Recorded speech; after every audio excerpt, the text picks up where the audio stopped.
पिछले वीडियो में आप लोगों ने पोर्टमैंटिव तक देखा था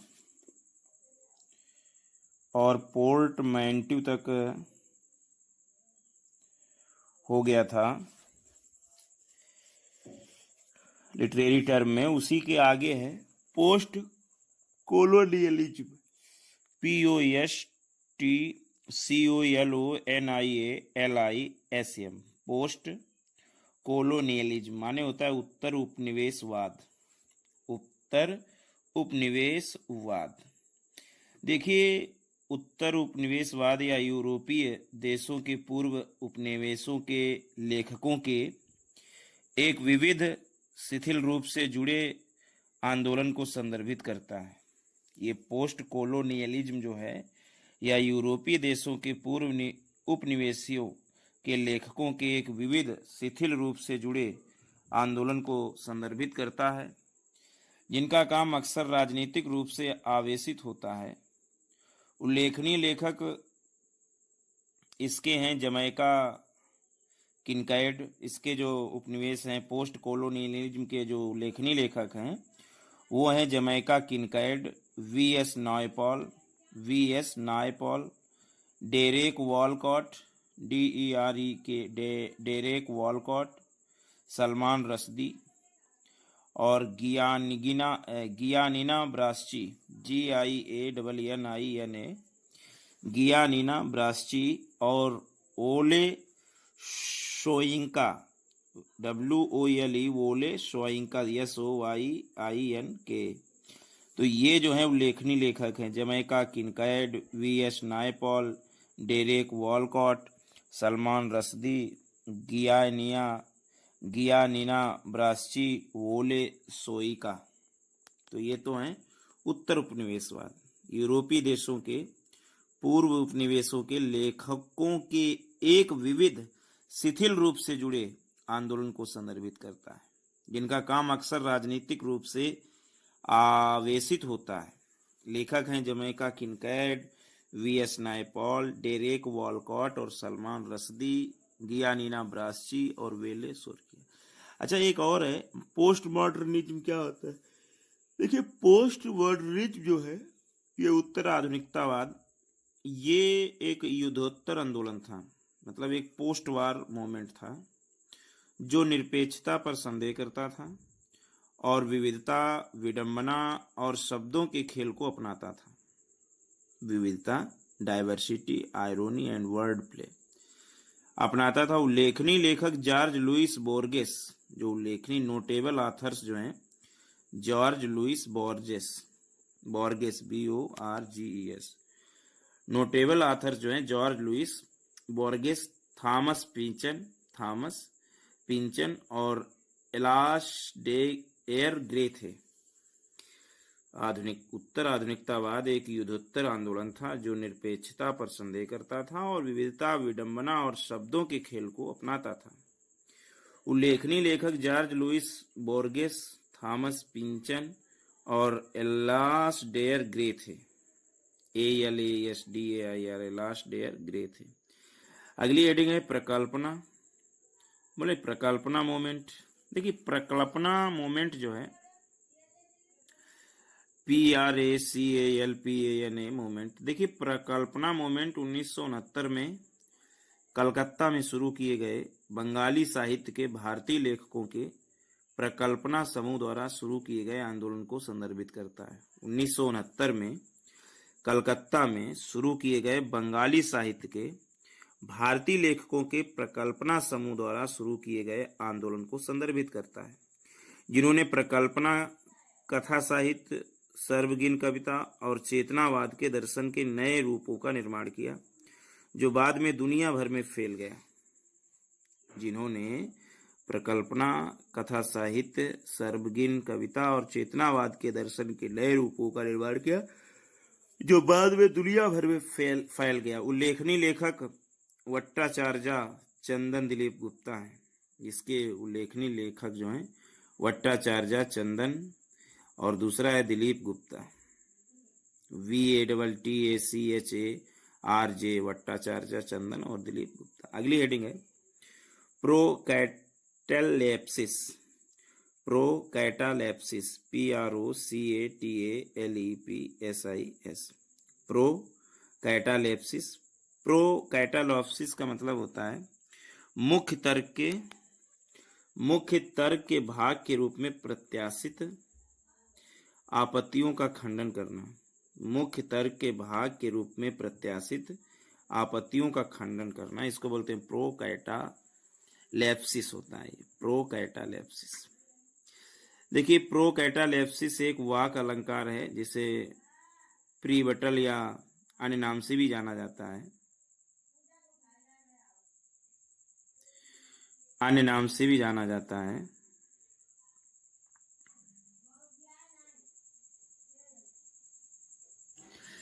अन्य नाम से भी जाना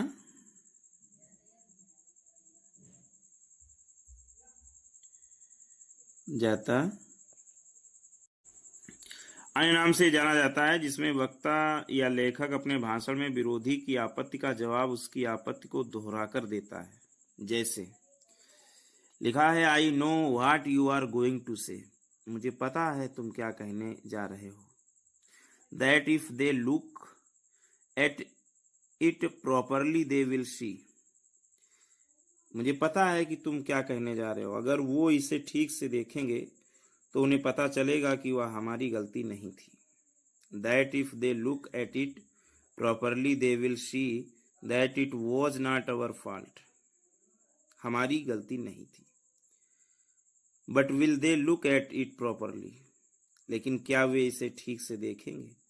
but will they look at it properly, लेकिन क्या वे इसे ठीक से देखेंगे। Of course they would not, बेशक वो नहीं देखेंगे। Of course they would not, you know what cats they are, मुझे पता है कि वे कैसी बिल्लियां हैं। तो ये जो वक्ता होता है, लेखक जो होता है, वो विरोधी की आपत्ति का जो अपनी आपत्ति को दोहरा कर देता है।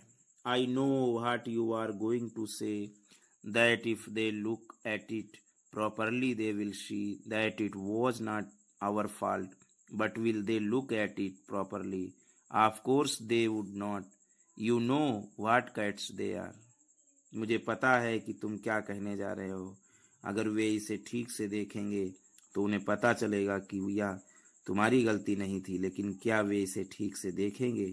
बेशक वो नहीं देखेंगे, तुम्हें पता है कि ये कैसी बिल्लियां।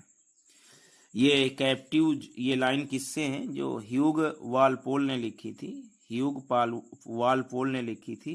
कैप्टिव जो लेखन है, एक रचना है कैप्टिव, ह्यूग वालपोल ने लिखी थी वो। यहाँ उदाहरण प्रोकैटालेप्सिस का एकदम सही वर्णन है। यहाँ जो उदाहरण है प्रोकैटालेप्सिस का सही वर्णन है। सबसे पहले वक्ता कहता है कि अगर वे मामले को ध्यान से देखेंगे तो उन्हें सच्चाई का एहसास होगा और पता चलेगा। फिर वह तुरंत अपने तर्क पर आपत्ति जताता है और इसके बजाय एक सवाल पूछता है।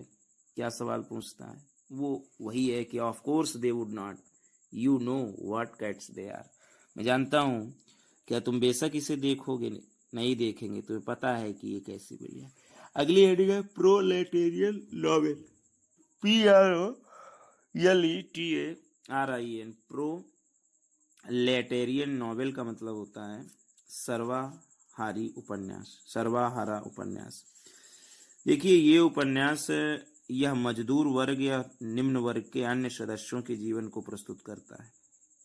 सर्वहारा उपन्यास या मजदूर वर्ग या निम्न वर्ग के अन्य सदस्यों के जीवन को प्रस्तुत करता है, प्रोलेटेरियन नॉवेल।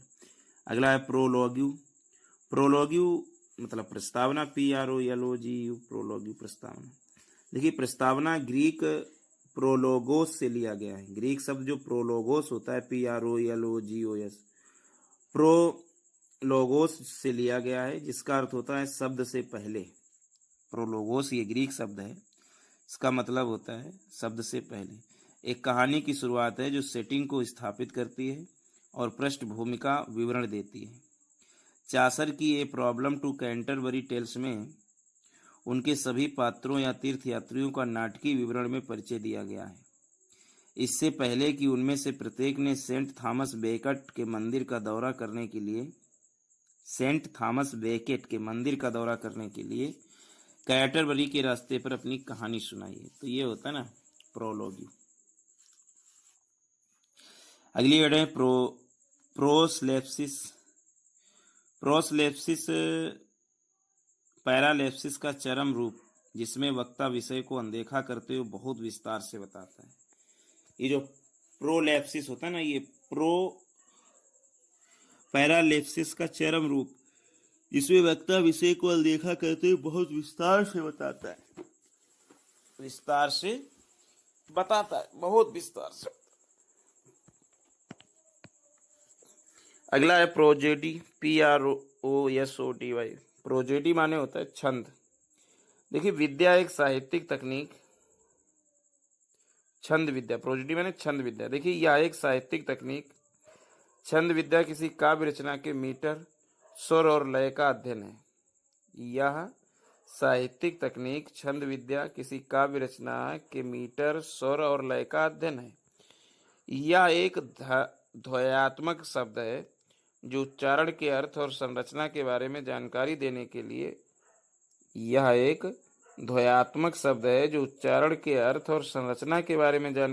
के लिए भाषण में मीटर, लय, गति, पिच और जोर का उपयोग करता है। इसके अलावा प्रोसोडी भाषा का एक महत्वपूर्ण तत्व है, जो लेखन के एक टुकड़े में लयबद्ध ध्वनिक प्रभाव में योगदान देता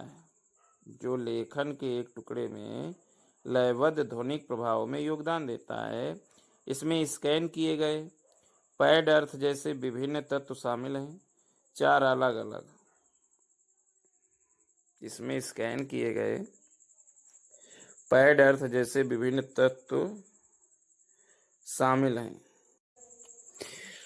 तो ये जो लेखक एक टुकड़े में लयबद्ध और ध्वनिक प्रभाव में योगदान देता है, इसमें स्कैन, ध्वनि, गति और अर्थ जैसे विभिन्न तत्व शामिल हैं।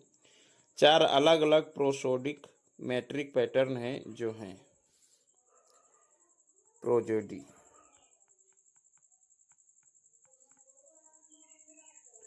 पहला है शब्दांश छंद विधि, सिलैबिक प्रोजेडी, SYLLABIC, सिलैबिक प्रोजेडी, शब्दांश छंद विधि। देखिए, शब्दांश छंद विधि में प्रत्येक पंक्ति में अक्षरों की एक निश्चित संख्या गिनी जाती है, जबकि उच्चारण, स्वर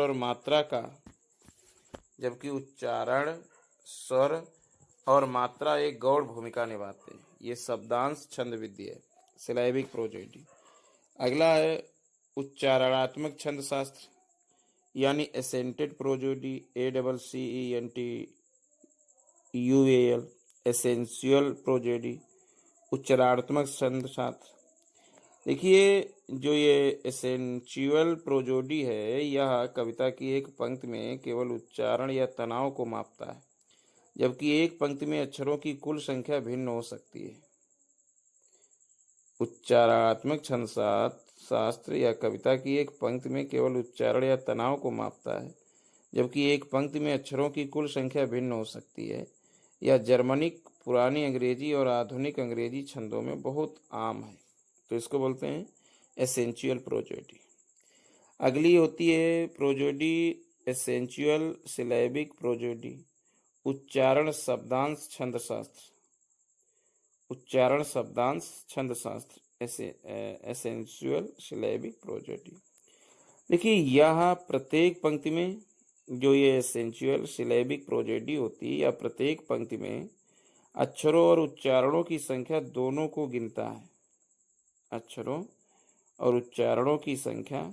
दोनों को गिनता है। हम इसे आमतौर पर अंग्रेजी कविता में पाते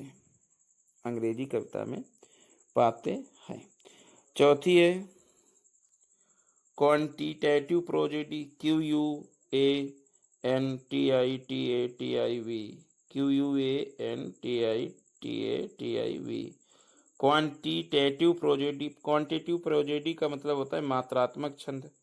यह अक्षरों की संख्या को नहीं मापता बल्कि अक्षरों की अवधि पर निर्भर करता है। यह अक्षरों की संख्या को नहीं मापता बल्कि अक्षरों की अवधि पर निर्भर करता है, जिसे हम उच्चारण पर उपयोग किए गए समय की मात्रा से निर्धारित कर सकते हैं। जिसे हम उच्चारण पर उपयोग किए गए समय की मात्रा से निर्धारित कर सकते हैं, जैसे एक मुक्त छंद कविता इसमें शामिल है, तो उसको बोलते हैं ना क्वांटिटेटिव प्रोजेडी। तो ये तो हुआ प्रोलेप्सिस, यानी प्रोलेप्सिस नहीं, प्रोजेडी। इसको कई बार देखा आपने। आगे देखते हैं। तो इस तरीके की जो प्रोजेडी है वो हमें रोमन और क्लासिकल ग्रीक पोट्री में ज़्यादा मिलती है, जबकि अंग्रेजी कविता में बहुत कम देखने को मिलती है। अगला जो लिटरेरी टर्म है वह है प्रोस्थेसिस, PROSTHESIS। प्रोस्थेसिस, इसका मतलब होता है कृत्रिम अंग। कृत्रिम अंग। प्रोस्थेसिस एक साहित्यिक उपकरण है जो इसमें किसी शब्द की शुरुआत में एक अतिरिक्त ध्वनि या शब्दांश जोड़ना शामिल है, जो इसे उच्चारण करने में आसान बनाने में मदद करता है। जो इसे उच्चारण करने में आसान बनाने में मदद करता है। चूंकि इस शब्द का अर्थ पहले रखना, इसका शब्द क्या है, प्रोस्थेसिस मतलब पहले रखना, इसीलिए किसी शब्द की शुरुआत में एक अतिरिक्त शब्दांश या ध्वनि रखी जाती है, जो इसे उजागर करने में मदद करती है। इसे निम्न उदाहरण से समझा जा सकता है। Old fond eyes beweep this cause again. Old fond eyes beweep this cause again. William Shakespeare द्वारा किंग लियर में कहा गया है, old fond eyes beweep this cause again. यहां शेक्सपियर ने वीप शब्द की शुरुआत में बी एक अतिरिक्त शब्दांश जोड़ा है। देखो ना, बी वीप एक अतिरिक्त शब्द जोड़ा है। Old fond eyes beweep this cause again, एक अतिरिक्त शब्दांश जोड़ा है और इसे बी वीप बना दिया है। तो ये तो हो गया ना प्रोथेसिस। अगला है प्रोवर्ब। प्रोवर्ब माने कहावत, सारगर्भित, प्रायरूपकात्मक, ज्ञान की अभिव्यक्ति। सारगर्भित यानी pithy, often metaphorical expression of wisdom, यानी कहावत, सारगर्भित, प्रायरूपकात्मक या ज्ञान की अभिव्यक्ति। देखिए, कहावत एक संक्षिप्त, सरल और लोकप्रिय कहावत या वाक्यांश है। कहावत एक संक्षिप्त, सरल और लोकप्रिय कहावत या वाक्यांश है जो सलाह देता है और व्यवहारिक अनुभव या सामान्य ज्ञान के आधार पर एक सामान्य सत्य को प्रभावी ढंग से प्रस्तुत करता है। एक कहावत अपने अजीब रूप के पीछे एक रूपक संदेश रखती है।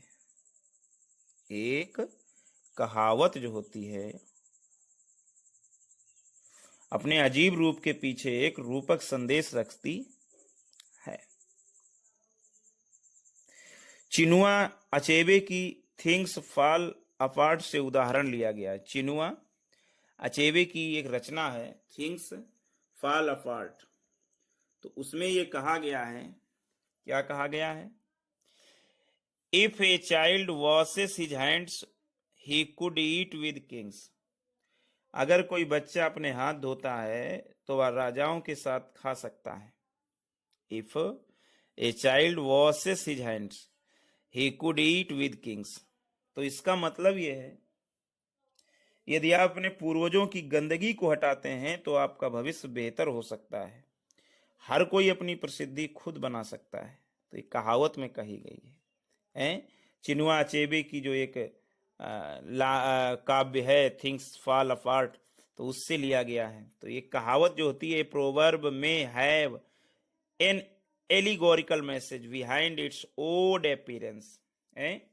एक जो कहावत होती है तो अपने पीछे एक अजीब रूप के पीछे एक रूपक संदेश रखती है। अगला हेडिंग है स्यूडोनिम, PSEUDONYM। स्यूडोनिम मतलब छद्म नाम। स्यूडोनिम तो इसका हो जाएगा, छद्म नाम का मतलब होता है काल्पनिक नाम, विशेषकर मान लिया गया नाम, काल्पनिक नाम या विशेषकर मान लिया गया नाम, इसको बोलते ना काल्पनिक नाम। Fictitious name is one assumed by author, एक लेखक के द्वारा जो एक नाम दिया जाता है उसको स्यूडोनिम कहते हैं, छद्म नाम। अगला टर्म है रियलिज्म। रियलिज्म माने यथार्थवाद। देखिए 19वीं सदी के अंत का एक आंदोलन था ये यथार्थवाद, 19वीं सदी के अंत का, जो शैली और छवि के सरलीकरण और गरीबी और रोजमर्रा की चिंताओं में, जो शैली और छवि के सरलीकरण और गरीबी और रोजमर्रा की चिंताओं में रुचि पर आधारित था। इसके उल्लेखनीय लेखक Gustave Flaubert, William Dean Howells, Stendhal Honoré de Balzac, Leo Tolstoy, Frank Norris थे। ये इसके रियलिज्म के उल्लेखनीय लेखक थे। Gustave Flaubert, FLAUBERT, Gustave Flaubert, William Dean Howells, Stendhal Honoré de Balzac, Stendhal Honoré de Balzac, Leo Tolstoy, Frank Norris और Eça de क्यूरोज थे। एका डी क्यूरोज, तो ये रियलिज्म के लेखक थे। कौन कौन? Flaubert, William D Howells, Stendhal Honoré de Balzac, Leo Tolstoy, Frank Norris, Eça de Queirós. अगला है खंडन, रिब्यूटल, REBUTTAL। रिब्यूटल क्या होता है? रिब्यूटल मीन्स होता है खंडन। देखिए शक्ति से व्याख्या की गई खंडन का संदर्भ है। अगर किसी की शक्ति से व्याख्या की गई है तो वो रिब्यूटल रिफर्स टू अटेम्प्ट टू डिसएप्रूव। खंडन का संदर्भ है किसी विरोधी तर्क या साक्ष्य को अस्वीकार करने, उसका खंडन करने या विजय पाने के लिए पिछले कुछ साक्ष्य को छिपाया जाए, तो होता है खंडन।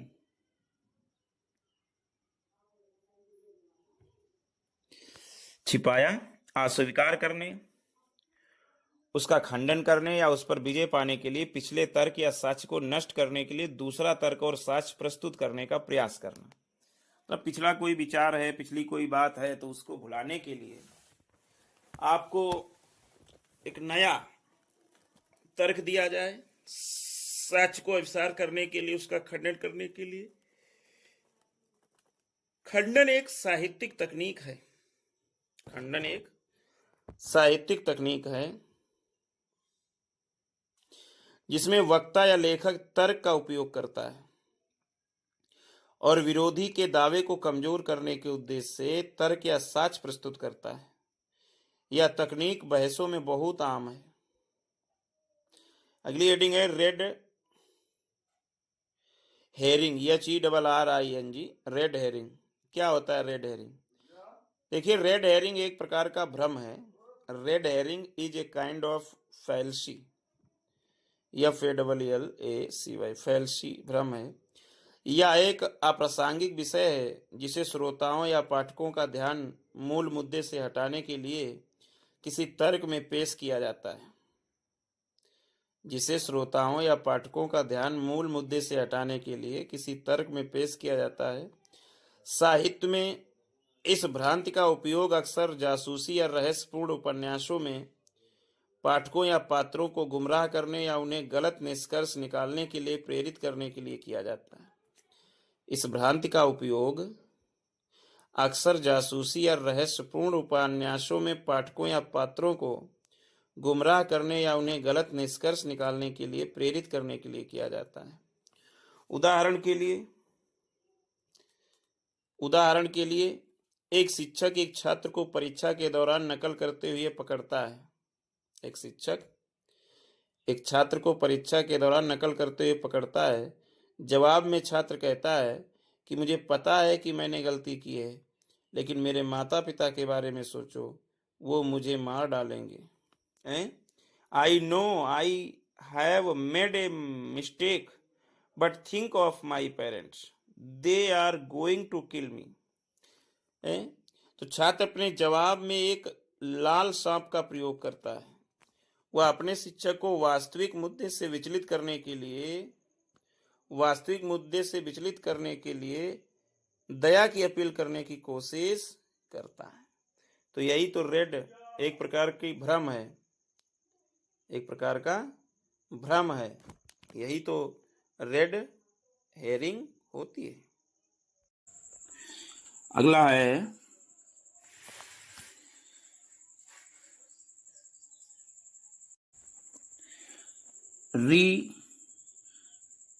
रिडक्टियो एड एब्सर्डम, ABSURDUM। रिडक्टियो एड एब्सर्डम एक लैटिन शब्द है। रिडक्टियो एड एब्सर्डम एक लैटिन शब्द है जिसका अर्थ है किसी चीज को बेतुकेपन तक कम करना। किसी चीज को बेतुकेपन तक कम करना। रिडक्टियो एड एब्सर्डम यह एक अलंकार है जिसे किसी बात पर बहस करने के तरीके के रूप में परिभाषित किया जाता है। जिसे किसी बात पर बहस करने के तरीके के रूप में परिभाषित किया जाता है जिसमें कोई व्यक्ति अपने प्रतिद्वंदी की स्थिति को बेतुकता को दिखाकर अपनी स्थिति के लिए तर्क करता है। जिसमें कोई व्यक्ति अपने प्रतिद्वंदी की स्थिति को बेतुकता को दिखाकर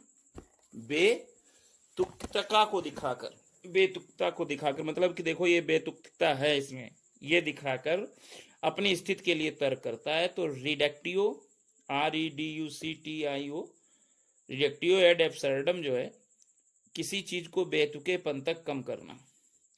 अगला टर्म है रिफ्रेन, REFRAIN। रिफ्रेन का मतलब होता है प्रतिध्वनि या रिफ्रेन। देखिए, छंद रूप में लिखी गई कविता में सामान्यतः किसी निश्चित स्थान पर दोहराया गया शब्द, वाक्यांश, पंक्ति या पंक्तियों का समूह, इसी को प्रतिध्वनि कहते हैं। शब्द, वाक्यांश, पंक्ति या पंक्तियों का समूह छंद रूप में लिखी गई कविता में सामान्यतः किसी निश्चित स्थान पर दोहराया गया शब्द। जैसे मैन में कम एंड मैन में go but I go on for ever. आदमी आ सकते हैं और आदमी जा सकते हैं, लेकिन मैं हमेशा चलता रहूंगा। ये टेनीसन की जो पोयम है दी ब्रूक, BROOK, तो उसमें देखो मेन बार बार आ रहा है। मैन में कम एंड मैन में go but I go on for ever. अगला है रिनेसा, RENAISSANC, रिनेसा। देखिए, इसका अर्थ हिंदी में होता है पुनर्जागरण। रिनेसा एक फ्रेंच शब्द है जिसका अर्थ होता है पुनर्जन्म या पुनरुद्धार या पुनः जागरण या शिक्षा के पुनरुद्धार को संदर्भित करता है। इसकी शुरुआत इटली में 14वीं शताब्दी में पेट्रार्क और अन्य लोगों के कार्यों के साथ हुई थी। इसकी शुरुआत इटली में 14वीं शताब्दी में पेट्रार्क और अन्य लोगों के कार्यों के साथ हुई थी और 1453 में कॉन्स्टेंटिनोपल के पतन से इसे काफी बढ़ावा मिला था। 1453 में कॉन्स्टेंटिनोपल के पतन से इसे काफी बढ़ावा मिला था। अगली हेडिंग है रिसोल्यूशन, RESOLUTION। रिसोल्यूशन मीन्स होता है संकल्प। रिसोल्यूशन मीन्स संकल्प। साहित्यिक उपकरण संकल्प, इसका है साहित्यिक उपकरण संकल्प। देखिए, साहित्यिक उपकरण संकल्प इसका मतलब है कहानी में किसी जटिल मुद्दे का खुलासा या समाधान, इसी को बोलते हैं रिसोल्यूशन। तकनीकी रूप से समाधान को एक उपसंहार के रूप में भी जाना जाता है। समाधान के अधिकांश उदाहरण कहानी के अंतिम भागों या अध्यायों में प्रस्तुत किए जाते हैं।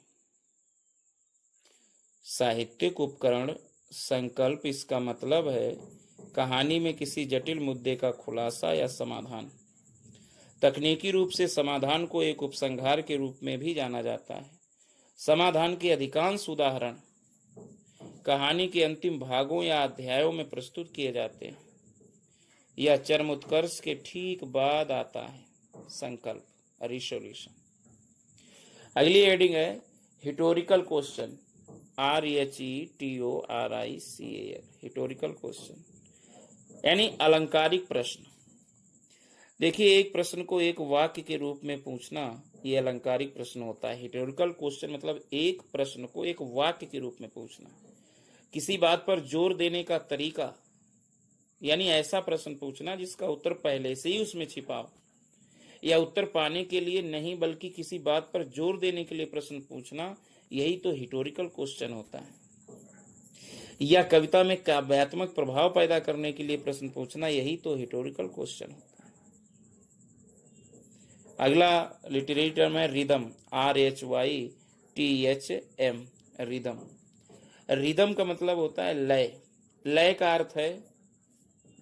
अर्थ है समान अंतराल पर तनाव वाले और तनाव रहित अक्षरों की पुनरावृत्ति का संचाई प्रभाव, मतलब अनस्ट्रेस वाले और स्ट्रेस्ड वाले सिलेबल्स का समान संचाई प्रभाव। Rhythm means cumulative effect of recurrences of stressed and unstressed syllables at equal intervals, as well as selection of words of suitable sounds within the lines of a verse।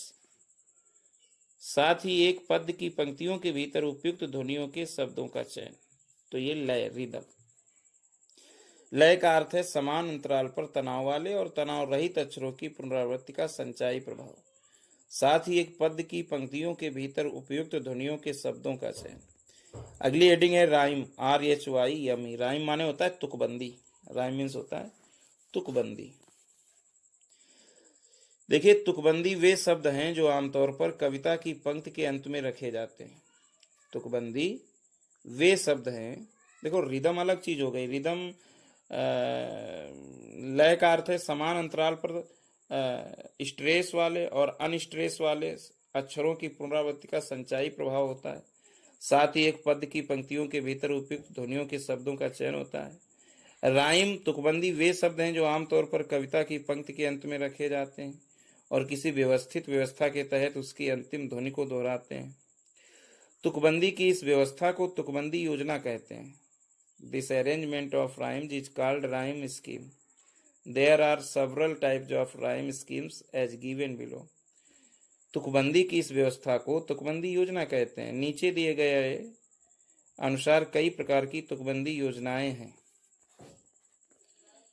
पहला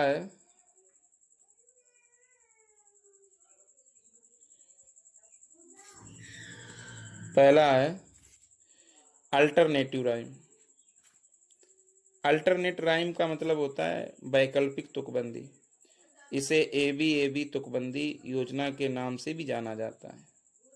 इसे ABAB तुकबंदी योजना के नाम से भी जाना जाता है, या ABAB CD EF GH के रूप में तुकबंदी करती है, तो इसे अल्टरनेट राइम कहते हैं। अगला है बैलेड, BALLAD।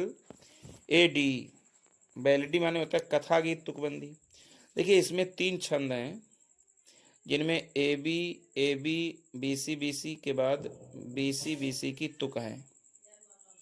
AB BC के बाद BC की तुक है, इसको बोलते हैं बैलेट राइम। अगला जो तरीका है, अगला जो राइम है वो है मोनो राइम, MONORHYME। मोनोरिमे मतलब एक ऐसी कविता जिसमें प्रत्येक पंक्ति में एक ही तुकांत योजना का उपयोग किया जाता है। Every line uses the same rhyme scheme.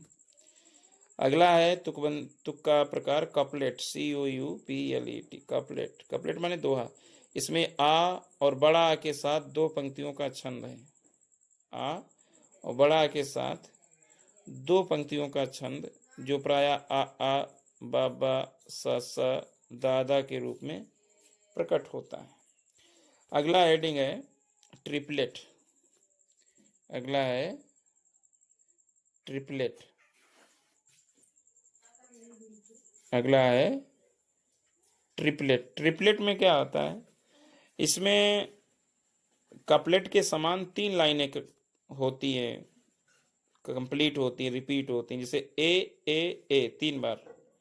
अगला है इनक्लोज्ड राइम। इनक्लोज्ड राइम इसमें जो है ए बी बी ए, ये इनक्लोज्ड राइम है। ए बी बी ए ये कैसी राइम है, ये इनक्लोज्ड राइम है। क्या है, इनक्लोज्ड राइम है। अगली हेडिंग दी गई है, ये राइम के ही प्रकार हैं अलग अलग तरीके से। आप लोगों ने पहले अल्टरनेट राइम देखी जिसमें ए बी हैं, A B C D E F G H देखा। फिर बैलेड वाली देखी, ए बी सी फॉलो करता है बी सी के बाद। फिर मोनो राइम देखी। फिर कपलेट देखा, ए बी सी डी। फिर ट्रिपलेट देखा, ए। फिर देखा A B A enclosed rhyme. अब जो है टेरजा राइम, राइम स्कीम देखिए, इसको जो है टर्सेट्स की तरह यूज किया जाता है। ये 3 लाइनों का होता है और इसके एंड में इस तरीके से जुड़ता है terza rhyme, A B C D E D, ऐसे जुड़ता चला जाता है। इंटरलॉकिंग पैटर्न होता है।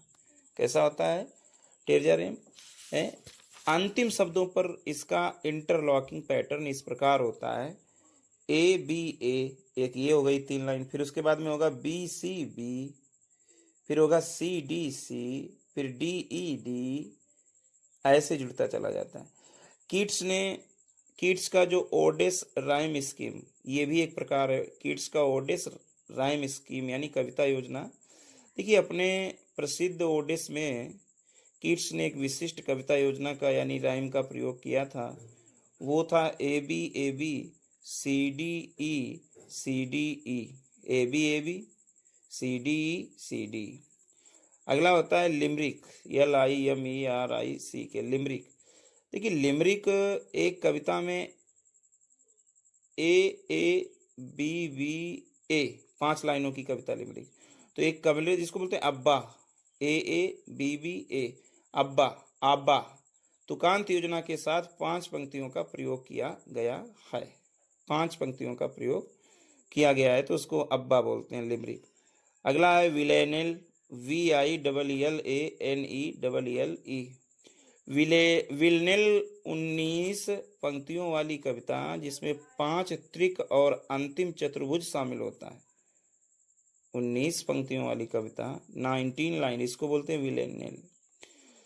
19 लाइन वाली कविता जिसमें 5 त्रिक और अंतिम चतुर्भुज शामिल होता है, विलनेल कहलाती है। और इसमें ए बी ए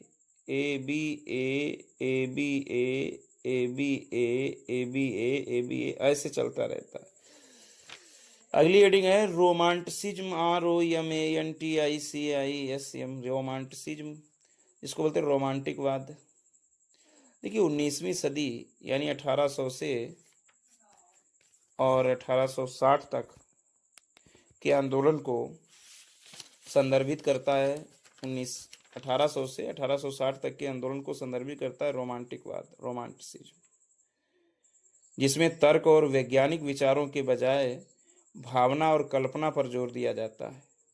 यह ज्ञानोदय की प्रक्रिया थी। उल्लेखनीय लेखक विक्टर ह्यूगो जो थे, उल्लेखनीय लेखक विक्टर ह्यूगो, लॉर्ड बायरन और कैमिलो कैस्टेलो।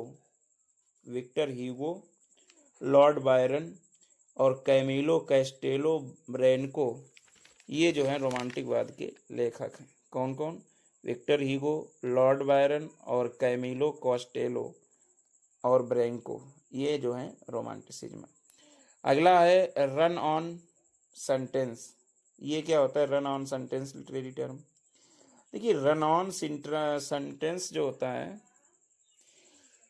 एक वाक्य का ऐसा वाक्य है, दो स्वतंत्र उपवाक्यों का संयोजन करता है, दो स्वतंत्र उपवाक्यों का संयोजन करता है, बिना किसी संयोजन या विराम चिन्ह के एक साथ जुड़े